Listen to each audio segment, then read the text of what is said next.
हाँ हाँ दीदी आसतु ଭଲ ଅଛନ୍ତି ନା? हाँ हाँ ଭଲ ଅଛି ମୁଁ ବି ଆପଣଙ୍କୁ ଖବର ଦେଇଥାନ୍ତି ହଁ ମତେ ସେ ଆଶା ଦିଦି କହିଲା ତ ମୁଁ ଶୁଣିକି ପଳେଇ ଆସିଲି ଆଉ।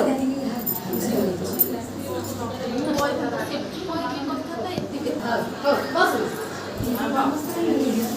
ଆମ ବୋଉରେ ତ ଜାଣିଥିବେ ଆଶା ଦିଦିଙ୍କ ପାଖରେ ହଁ ଖବର ଆଶା ଦିଦି କହୁଥିଲେ କଣ ମତେ ବାପା ଭଲ ନଥିଲେ ତ?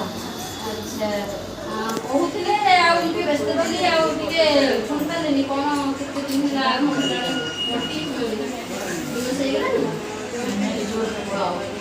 ସେଇଗଲାଣି ଭଲ ଆମର କିଛି ଇଏ ହଉଛି ଗୋଟେ ଭଗବାନଙ୍କର ଗୋଟେ ମାନେ ଗୋଟେ ନାରୀ ଜାତି ପାଇଁ ଭଗବାନଙ୍କର ସବୁଠୁ ଗୋଟେ ଭଲ ଉପହାର ହେଲା।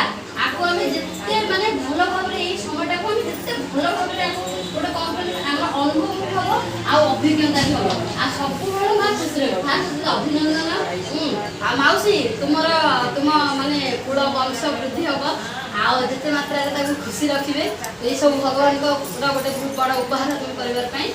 ଆଉ ତାର ସ୍ୱାସ୍ଥ୍ୟ ପ୍ରତି ଟିକେ ଯତ୍ନ ନେବେ ଯେମିତିକି ଆମେ ସାଧାରଣତଃ ଘରେ ସମସ୍ତେ ଆମର ଦୈନନ୍ଦିନ ଜୀବନରେ ଆମେ କାମ ଦାମରେ ଟିକେ ବ୍ୟସ୍ତ ରହିଯାନ୍ତି। ଆମର ଖାଦ୍ୟପେୟ ସ୍ତ୍ରୀ ଲୋକମାନେ ଘରେ ରୋଷେଇ କରୁଥିବେ ସମସ୍ତେ ଆସିଲା ପରେ ଆମେ ଖାଇବା ଆମେ ସମସ୍ତଙ୍କର କାମ କରିଦିଅନ୍ତି ଆମ ଘରେ ମୁଁ ବି ସେମିତି। ତେଣୁ ବର୍ତ୍ତମାନ ସମୟରେ ତା ଟିକେ ଆମେ ଅଧିକ ଗୁରୁତ୍ୱ ଦେବା ଯେହେତୁ ସିଏ ବର୍ତ୍ତମାନ ସିଏ ନିଜେ ଆଉ ଗୋଟେ ଶିଶୁକୁ ତା ଗର୍ଭରେ ଧରିଛି ଆମେ ତାকে ଅଧିକ ଯତ୍ନ ନେବା ତାର ଖାଦ୍ୟପେୟ ତାର ଆରାମ ପ୍ରତି ତାର ପରିଷ୍କାର ପରିଚ୍ଛନ୍ନ ପ୍ରତି ତମେ ମଧ୍ୟ ଟିକେ ଯତ୍ନବାନ ହବ। ଆଉ ତୁ ତ ମା ପଢ ଲେଖା ପିଲା ତତେ ବେଶୀ କିଛି ବୁଝେଇବା ଦରକାର ନାହିଁ। ଆଉ ତୁ ତୋର ଦୈନନ୍ଦିନ ଜୀବନରେ ଆମର ଖାଦ୍ୟ ଆମର ସବୁଥିରେ ପୁଷ୍ଟିକର ଖାଦ୍ୟ ଆମର ଆମ ଘର ବାଡ଼ି ଆମ ଚାରିପଟ ଆମ ଖାଦ୍ୟ ଆମେ ଯାହା କରୁଛନ୍ତି ସବୁଥିରେ ଆମର ଖାଦ୍ୟ କେବଳ ତାକୁ ଆମର ରାନ୍ଧିବା ପ୍ରଣାଳୀ ତାକୁ ଆମର ସିଝେଇବା ପ୍ରଣାଳୀ ଗୋଟେ ପୁଷ୍ଟିଯୁକ୍ତ ଖାଦ୍ୟ କରିବାର ଅଛି। ଆଉ ପରିଷ୍କାର ପରିଚ୍ଛନ୍ନ ପ୍ରତି ଧ୍ୟାନ ଦେବୁ ଯେମିତି ଖାଇବା ପୂର୍ବରୁ ହାତ ଧୋଇ ଆଉ ଗୋଟେ ବିଶେଷ କରି ଗୋଟେ ମା ମନେ ରଖିଥିବୁ କଥା ତୋର ଯଦି ସେ ଅସୁବିଧା ହେଇନଥିବ ଆଗକୁ ହେଇପାରେ।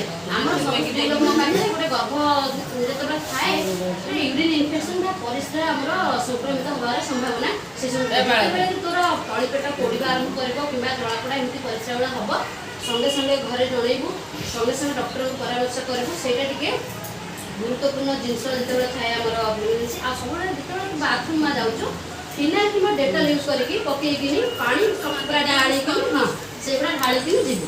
ଆଉ ଖାଇବା ପିଇବା ଅଳ୍ପ ଅଳ୍ପ କରିକିନି ବାରମ୍ବାର ଖାଦ୍ୟ ଖାଇବୁ ସାଧାରଣତଃ ଏବେ ଖାଇବାକୁ ଟିକେ ରୁଚିବନି ଏମିତି ସବୁ ହୁଏ ଖାଦ୍ୟ ରୁଚିବନି।